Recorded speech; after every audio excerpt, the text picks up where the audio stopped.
Capítulo 1. El lugar que parecía seguro. El refugio siempre olía a café tibio y a promesas bien intencionadas. Era uno de esos lugares donde la gente hablaba en voz baja, como si el silencio fuera parte del cuidado. Yo caminaba por esos pasillos convencido de que allí se hacía el bien, de que cada donación tenía un destino claro y humano. Confié sin reservas. Confié en los nombres en las paredes, en los discursos durante las reuniones, en las sonrisas ensayadas que decían, aquí ayudamos. Nunca pensé que tendría que mirar dos veces algo tan simple como un informe financiero. Nunca pensé que ese lugar, tan frágil y tan necesario, escondiera algo más. Ese día todavía no lo sabía, pero estaba a punto de descubrir que incluso los espacios que parecen más seguros pueden guardar silencios peligrosos. Capítulo 2. La confianza ciega. Durante mucho tiempo, mi papel fue simple: ayudar y no dudar. Recomendé el refugio a amigos. Defendí su trabajo cuando alguien insinuaba problemas y repetí, con orgullo, que era un lugar transparente. Decía, aquí todo llega a quien lo necesita, sin imaginar el peso de esas palabras. La confianza es peligrosa cuando se vuelve automática. Yo no preguntaba, no revisaba, no sospechaba. Creía que hacerlo sería una falta de respeto, casi una traición. Hoy sé que esa confianza absoluta no protegía al refugio. Protegía a quien no debía ser protegido. Y sin darme cuenta, mientras yo confiaba, algo empezaba a romperse en silencio. Capítulo 3. El primer número que no cuadraba. Todo empezó con algo pequeño, casi insignificante. Un informe más sobre la mesa, una cifra que se repetía entre muchas otras. Pero mis ojos volvieron a ella una y otra vez. No porque fuera enorme, sino porque no tenía explicación. Revisé de nuevo. Pensé que había leído mal. Debe ser un error, me dije. Pero el número seguía ahí, inmóvil como esperando que alguien lo notara. No encajaba con los gastos, no coincidía con los proyectos, no tenía respaldo claro. Fue en ese momento cuando entendí que la duda ya estaba sembrada. Y una vez que la ves, ya no puedes fingir que no existe. Capítulo 4. 2 millones no desaparecen solos. Esa cifra no me dejaba en paz. 2 millones no se pierden entre papeles ni se esconden detrás de un error de cálculo. 2 millones dejan rastro. Siempre. Volví a los archivos anteriores, comparé meses, revisé movimientos que antes había ignorado. Ahí fue cuando el patrón empezó a mostrarse. Transferencias repetidas, aprobaciones apresuradas, decisiones tomadas sin testigos claros. Ya no era una duda aislada, era una ausencia demasiado grande para ser casualidad. Y en ese instante entendí algo que me estremeció. Alguien no solo había fallado, alguien había decidido tomar lo que no le pertenecía. Capítulo 5. El dilema. Esa noche no dormí. Tenía los documentos frente a mí y una pregunta que no dejaba de repetirse. ¿Qué hago con esto? Nadie me había pedido que investigara. Nadie esperaba que yo hablara. Callar habría sido lo más fácil. Seguir con mi vida, fingir que no había visto nada y dejar que el tiempo enterrara ese número incómodo. Pero cada vez que pensaba en hacerlo, veía los rostros de quienes dependían de ese refugio. Entendí entonces que el verdadero dilema. Capítulo 6. El día de la reunión. Llegué al refugio más temprano de lo habitual.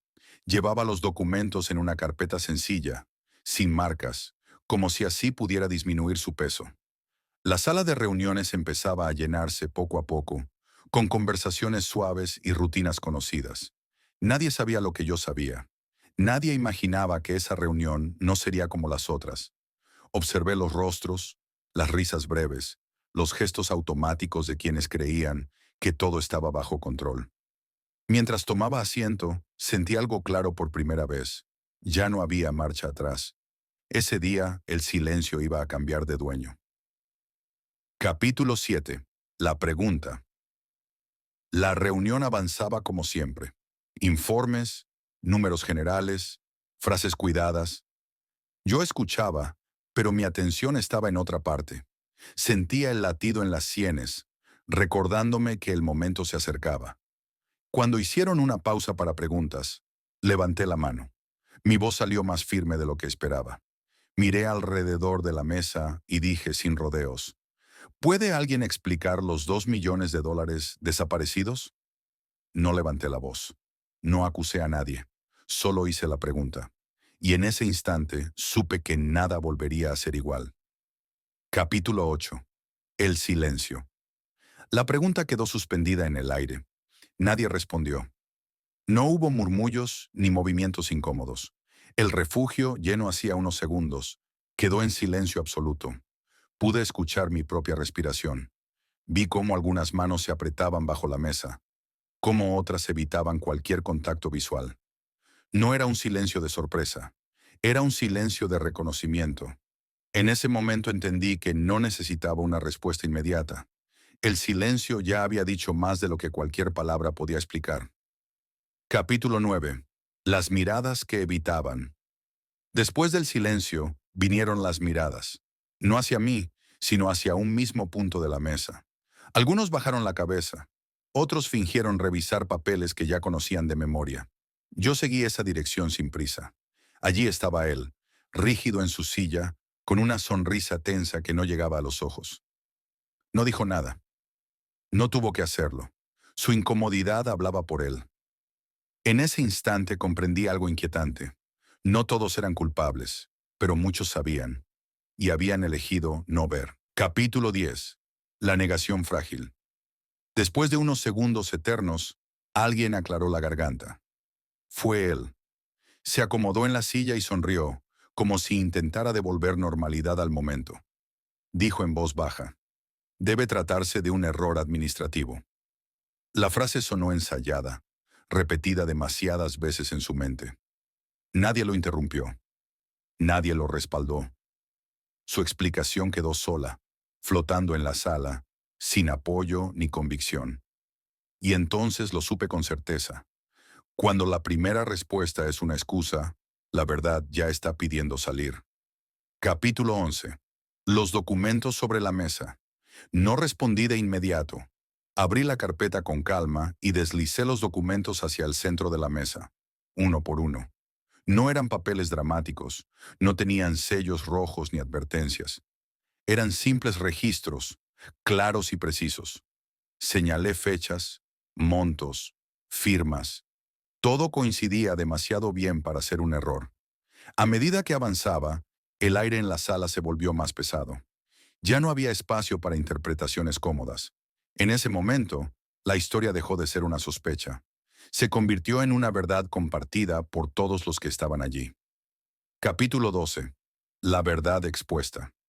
El silencio volvió, pero esta vez fue distinto, más pesado, más definitivo. Él miró los documentos durante unos segundos, que parecieron eternos, como si esperara que cambiaran por sí solos. Finalmente habló. No levantó la voz. Dijo que había tomado el dinero como un préstamo, que pensaba devolverlo, que nadie resultaría afectado. Sus palabras salieron desordenadas, sin fuerza, sin convicción. Nadie lo interrumpió, porque ya no hacía falta discutir intenciones. La verdad estaba ahí, expuesta frente a todos, y no había forma de devolverla al silencio. Capítulo 13. El peso del daño. Fue entonces cuando alguien preguntó en qué se suponía que iba a usarse ese dinero. Nadie respondió, pero todos lo sabían. Esos 2 millones no eran abstractos. Tenían nombre, rostro y necesidad. Eran camas que nunca llegaron, tratamientos que se postergaron, comidas que se racionaron.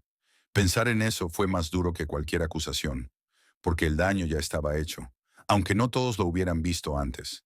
Ahí entendí que lo perdido no era solo dinero, era confianza, y recuperarla sería lo más difícil de todo. Capítulo 14. La caída pública. La decisión no tomó mucho tiempo. Sin gritos ni discusiones, se anunció que quedaba removido de su cargo de manera inmediata. Nadie aplaudió. Nadie celebró. La justicia, cuando es necesaria, no siempre se siente victoriosa. Él se levantó despacio, recogió sus cosas sin mirar a nadie y caminó hacia la puerta bajo el peso de todas las miradas que antes lo habían protegido. No fue humillado, fue visto, y eso, para alguien que se escondió tanto tiempo, fue suficiente. En ese momento supe que la exposición no era el final de la historia, solo el comienzo de algo más difícil. Capítulo 15. La conversación a puerta cerrada. Horas después, cuando el refugio volvió a su rutina silenciosa, él me pidió hablar a solas. Ya no tenía la postura segura de antes. Sus hombros estaban caídos y su voz sonaba distinta, más pequeña. No intentó justificarse esta vez. Solo dijo que había perdido el control, que pensó que nadie lo notaría, que el peso de la responsabilidad lo había superado. No buscaba absolución, buscaba alivio. Mientras lo escuchaba, entendí que exponer la verdad había sido necesario. Pero lo que venía ahora definiría quiénes éramos después de todo eso. Capítulo 16. El perdón. Cuando terminó de hablar, hubo un silencio distinto entre nosotros. No era tensión, era cansancio. Lo miré y le dije algo que no esperaba escuchar. Responderás por lo que hiciste, pero no voy a cargar odio por esto. No fue un perdón fácil ni inmediato. Fue una decisión consciente. Entendí que la justicia ya estaba en marcha y que mi rabia no iba a reparar el daño. Vi cómo sus ojos se llenaron de vergüenza, pero también de alivio. En ese momento supe que perdonar no borraba la culpa. Solo me liberaba a mí de llevarla encima. Lo que ocurrió en ese refugio no fue solo un escándalo financiero. Fue una prueba silenciosa de carácter. Aprendí que hacer la pregunta correcta puede incomodar, romper rutinas y revelar verdades que muchos prefieren no ver. También entendí que la justicia no siempre viene acompañada de rabia. A veces llega con calma, con firmeza y con la decisión de no repetir el mismo silencio que permitió el daño. Hablar fue necesario, escuchar también. Ese día confirmé algo importante. Exponer la verdad no nos hace duros, nos hace responsables. El refugio siguió funcionando, con nuevos controles, con más cuidado, con menos discursos vacíos, y yo seguí adelante, con la certeza de haber hecho lo correcto, sin rencor, pero sin olvido. El silencio reveló la culpa, la verdad trajo justicia, y el perdón me recordó quién quiero ser cuando todo se pone difícil, porque al final no se trata solo de descubrir lo que falta, sino de decidir qué hacemos cuando la verdad finalmente habla.